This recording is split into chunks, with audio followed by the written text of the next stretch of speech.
Okay, continuing, so we learned already, getting into Erev Pesach. So, number one, like we said, obviously there's no Tachlon Erev Pesach. Erev Pesach Shachris, you leave out Mizmor L'Soida.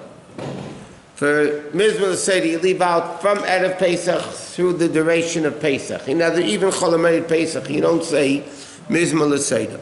The reason for that is, the reason why we say Mizmor L'Soida during the weekdays, we don't say it on Shabbos and Yom Tov. Because there was something called the Korban Todah. Korban Todah was what basically something that we would have to bench Gomel. So the time of the Beis Hamikdash, if that happened to a Jew, one of those categories, they would have to bring a Korban Todah, which was a Thanksgiving Korban. So every day, Jews thanking Hashem that we're born, we're alive, we woke up, and we're functioning. But together with the Korban Todah, they brought Lachmei Todah. They brought breads together with the Korban Todah that were chametz. So therefore, if they brought chametz, they weren't allowed to bring a Korban Todah, not Erev Pesach, because the Korban Todah was allowed to be eaten for the day and the following night. But if you can't have the allotted time for the korban, they weren't allowed to bring the korban. You must have the allotted time to eat the korban.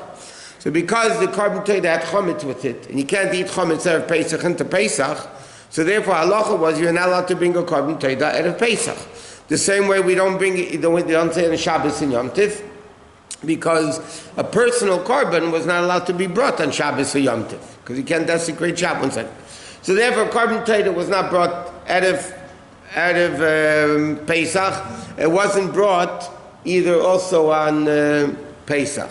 That's why Erev Yom Kippur you also don't say Mizmor L'Soida, because again, the korban had to be eaten for day and night. The night of Yom Kippur you can't eat. So they couldn't bring a Korban Todah Erev Yom Kippur either. So that's why that's why we don't say Mizmor L'Soida starting from Erev Pesach for the duration of Pesach. I just want to mention before davening even, and that is, those that are firstborn, from the father, from the mother, halachically they have to fast Erev Pesach. Tainis B'chorim it's called. So this year it's Monday morning, because Pesach is Monday night. So Monday morning, a B'chor has to fast. Now the minig ha'elam, the world minig is that you listen to a siyum, or if you attend a bris, or a pinyan haben, something like that, so then you partake of the suda, so then it frees you from the rest of the day fasting. Okay? So therefore, a person who's a b'chor, who's coming to shul to listen to a siyum, has to keep in mind no coffee, no water, no drinks, because until you're at a siyum, you really have to fast. Right? Because it's a fasting. You're just getting out of it by listening to a siyum. So then, until you have the siyum, you can't eat or drink anything. You can brush your teeth, but you can't eat or drink anything because it's a fast. What did you want? What? So you said there's no Mizmor L'Soida or Pesach. Right. Let's say a woman gives birth and she wants to see the Goimel we could say on Shabbos also. But the actual Torah, because today when you bench Goimel, you don't bring bread. You don't bring bread with them. They made some midges. They brought bread. You couldn't bring bread. What? 1 second. What? If the Tishma was already fasting for second Bais Din, so you say Mizmor L'Soida Erev Tishma? You say Mizmor L'Soida Erev Tishma, yes, but it's brought down in halacha because when they had a Beis Hamikdash, there was no Tishma. Now it's a different thing. There's a machlekes rishonim if they fasted on Tishua during the second Beis Hamikdash. In other words, the first Beis Hamikdash was destroyed Tisha B'Av. So between the first and second, they fasted Tisha B'Av, obviously. Now they built the second. So the machlekes between the Rambam and Pirush Mishnayos in Rosh Hashanah and the Meiri, it was also a Rishon, if they fasted on Tisha B'Av in the second Beis Hamikdash or not. Huh? No, they didn't, but then it wasn't known. There were many years afterwards. The machlekes, did they fast or not? No, they obligated to fast. It's not machlekes and mitzias. Anyway, so coming back to Erev Pesach. So Erev Pesach by davening, before davening, if you're b'chor, you're not allowed to eat. After davening, you have to listen to the siyum, partake of the mezainis or whatever it is, and then you're freed from fasting for the rest of the day. You can eat again, lunchtime? Yeah, you can eat for the rest of the day. Once you have the Su'udas mitzvah, then it frees you for the rest of the day. If somebody went to a bris, by the way, they could also do it. Now, when you make a siyum on a Masechta, it doesn't mean you could read Pirkei Avos to make a siyum. It has to be a Masechta. Either, not even a Masechta Mishnayos, it has to be either a Seder of Mishnayos, meaning a whole order of Mishnayos, or a Masechta. It could be even shorter Masechtas. But you can't make a siyum on Pirkei Avos and get out of fasting. It doesn't work like that. What? I just noticed when you say le soda, the taf, you say softly soda. But then otherwise, if it doesn't say le, you say toda. You say le soda, and then or toda. Because the Parak in Tillim says, Mizmor le Toda. We said le Seda. Right. Okay. But So, otherwise, when there's no lama before you say toda. It's not soft. you're talking about diktuk? About pronunciation. Yeah, that's grammar. Yeah, but it's le Seda, not le Teda. No, yeah. Le Okay. soda or toda. Otherwise, Yeah, otherwise it's the Toda. But because there's a Lamed before there's a Lamed, therefore you say Toda. But you guys, it doesn't matter. You say Toda anyway. no, I just trying to learn it. What? Part of the siyum. I mean, do you have to eat something? You have to eat something. Does it have to be mezainis or does it have to be Poskim write that it doesn't have to be mezainis, because people don't want to have mezainis have Pesach in the shul, so it's chametz. just Erev Pesach? Is that the case? Yeah. General, if you want to be yaitz, so this mitzvah. I mean, do you have to eat after a bris? Do you have to eat after if you want to walk out, you don't have to eat. No, I'm thinking the shach. This idea of shach will kind of apply even in other scenarios besides for Erev Pesach. No, because usually it's not stam, a bris mill, you're supposed to, according to many opinions, you're supposed to even have meat. The meaning is, Nailam is not like that because nobody wants to eat meat in the morning. But so they have fish instead. But it has to be actually a soda. But the siyum masechta, you just finish a masechta. It's automatically called a siyum. Okay, now, For Sukkot also, you don't say Mizmor Suda either? we do. Because then the other Bais Din, you're allowed to bring it Cholamayit Sukkot, because they're allowed to have chametz. Here the problem was the chametz of the carbon taida. You couldn't bring it on Pesach or Erev Pesach. What? What time does it start the fast? At dawn, 72 minutes before sunrise, whatever time that, I don't know. It's like probably 5:30, something like that. I don't know, I have to look it up. I don't have it on me. Okay, so next is like this. So davening, you have a regular davening. Okay, now there's an inyan, by the way, of eating chametz. 1 second.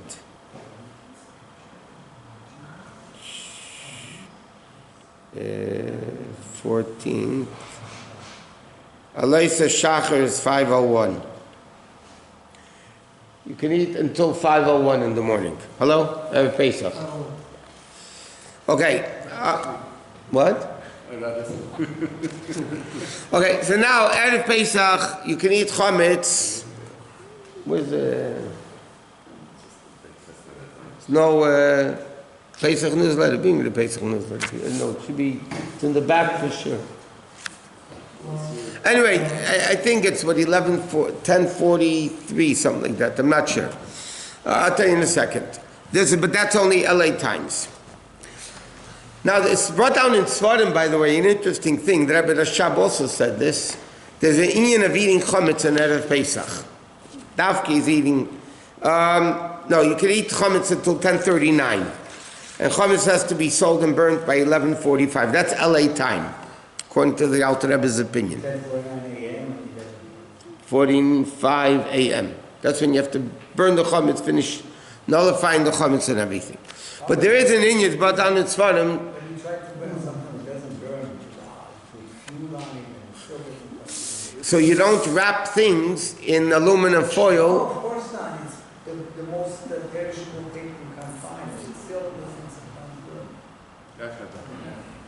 I'll tell you what the problem is. You want to know? Honest. Oh, honestly, off the record like this.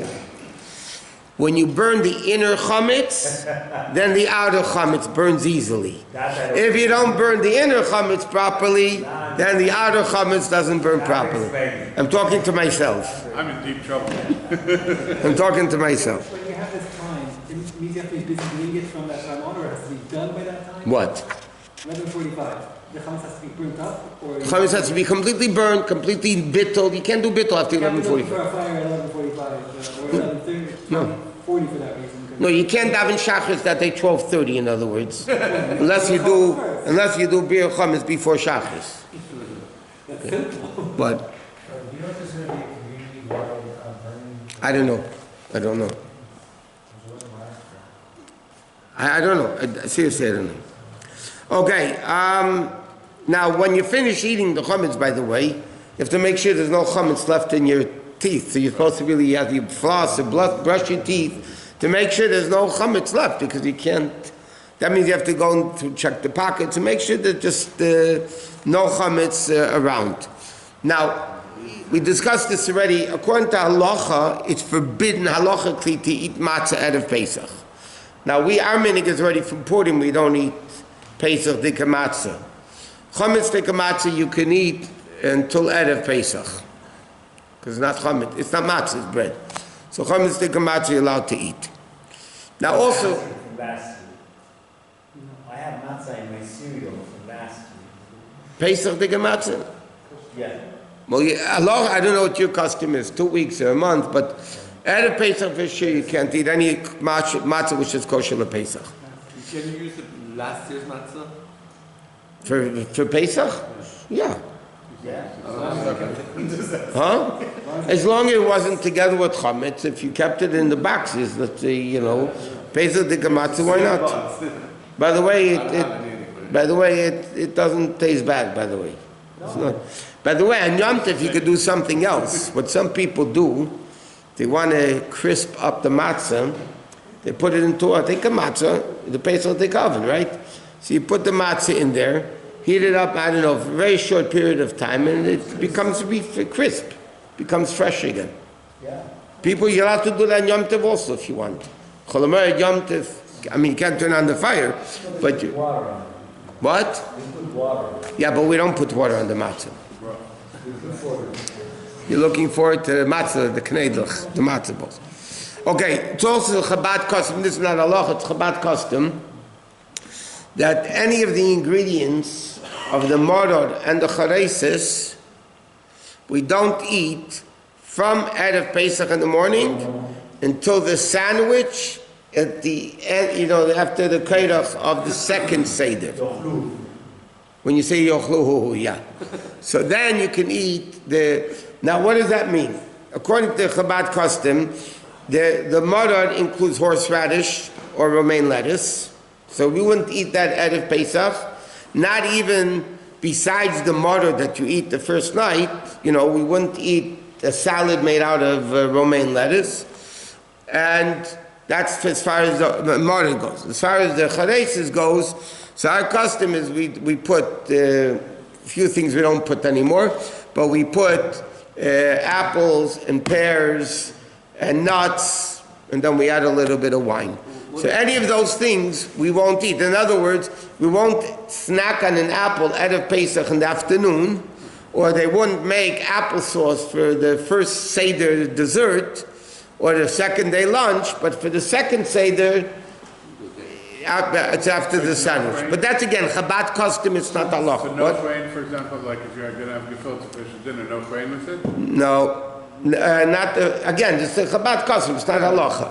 We don't eat horseradish, not the first day, not the Pesach Seder, except the maror that you have. What is the deal with romaine lettuce?